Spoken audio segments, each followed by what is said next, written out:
11 ekipe me afro 200 sportistë meshkuj dhe femra morën pjesë në garat e Kupës së Shqipërisë në atletik që u mbajtën në qytetin e Elbasanit. Vllaznia e ri konfirmoi veten për vite e vite me radhë si ekipi më i mirë në vend në atletik, ku spikati veçanërisht sportisti Endri Rakaj, i cili në garën e 100 metrave dha një kohë të shkëlqyer, 10 sekonda e 74 të qintat, ndërsa era në sy e pashtershmja Luiza Gega, e cila u shpall sportistja më e mirë e këtyre garave.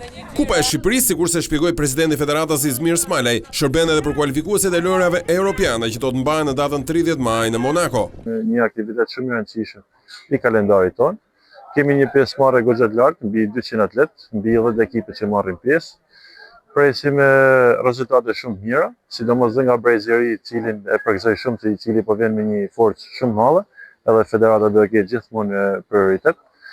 Kjo kupë sot shërben edhe si një aktivitet për lojrat europiane, është kualifikuese për lojrat europiane që do zhvillohen në Monako me datën 30 maj. Atletika shqiptare po fokusohet gjithmonë më shumë tek afrimi i të rinjve në këtë sport, i cili ashtu sikurse edhe disiplinat të tjera vuan mungesën e mbështetjes financiare.